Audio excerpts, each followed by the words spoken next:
Hello, my name's Miss Whitworth. I'm one of the science teachers at SST. I'm going to be reading to you an extract from Harry Potter and the Deathly Hallows, which was one of my favourite books when I was younger.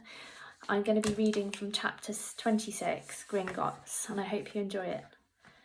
Their plans were made, their preparations complete. In the smallest bedroom, a single long, coarse, black hair, plucked from the sweater Hermione had been wearing at Malfoy Manor, lay curled in a small glass vial on the mantelpiece.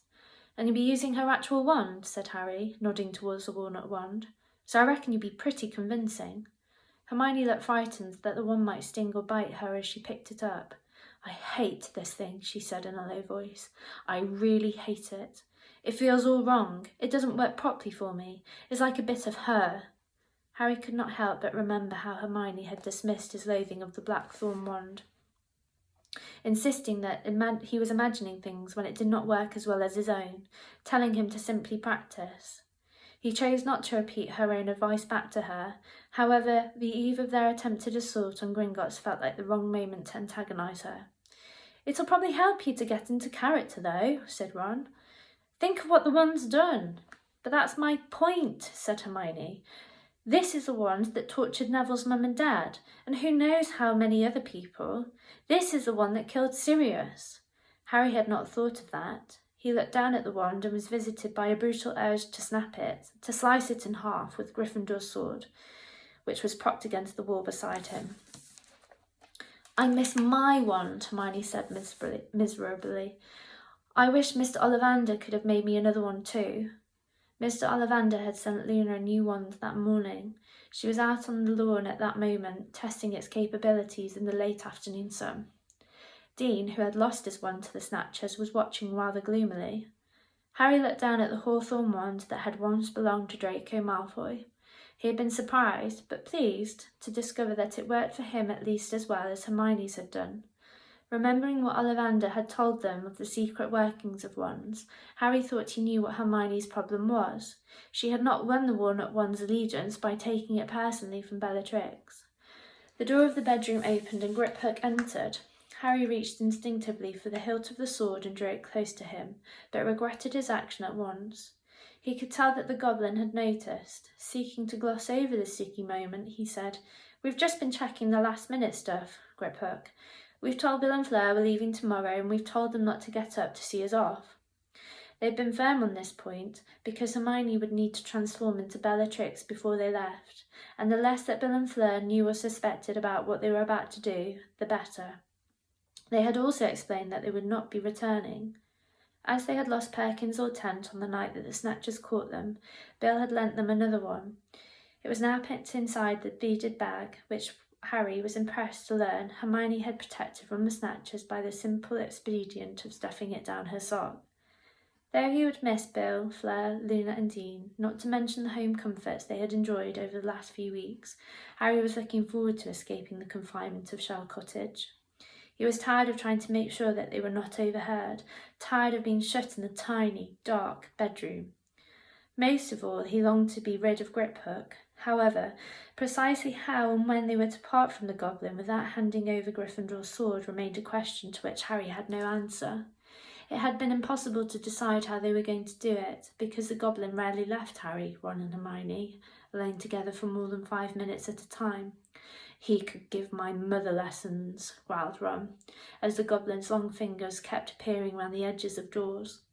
With Bill's warning in mind, Harry could not help suspecting that Griphook was on the watch for possible skullduggery. Hermione disapproved so heartily of the planned double-cross that Harry had given up attempting to pick her brains on how best to do it.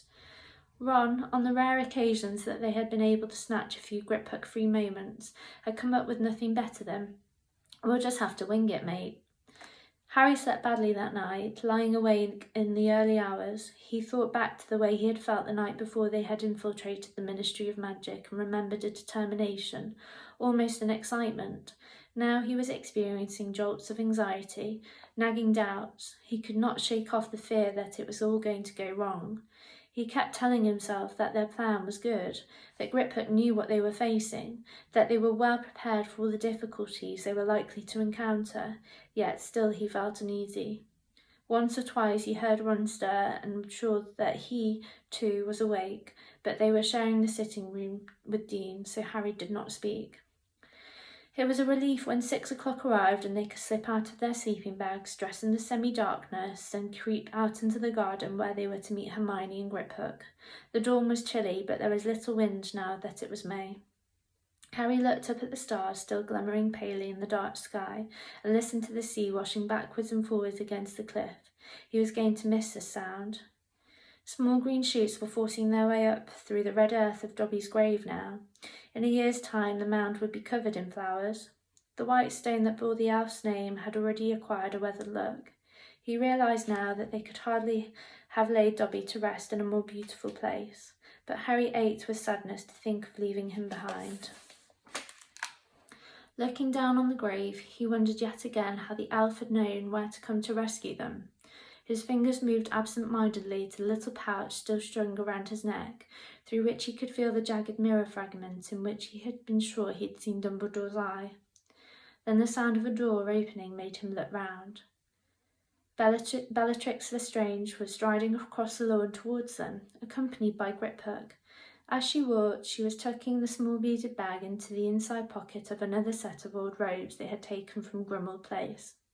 Though Harry knew perfectly well that it was really Hermione, he could not suppress a shiver of loathing. She was taller than he was, her long, black hair rippling down her back, her heavily lidded eyes disdainful as they rested upon him. But then she spoke, and he heard Hermione through Bellatrix's low voice. She tasted disgusting, worse than Gertie roots. Okay, Ron, come here so I can do you.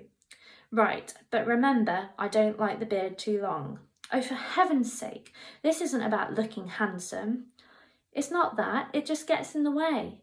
But I liked my nose a bit shorter. Try and do it the way you did it last time. Hermione sighed and set to work, muttering under her breath as she transformed various aspects of Ron's appearance. He was to be given a completely fake identity, and they were trusting to the malevolent aura cast by Bellatrix to protect him. Meanwhile, Harry and Griphook were to be concealed under the invisibility cloak. That's all for the time being. I hope you enjoyed it, and I hope you're left in suspense about whether Harry, Ron and Hermione make it safely to Gringotts.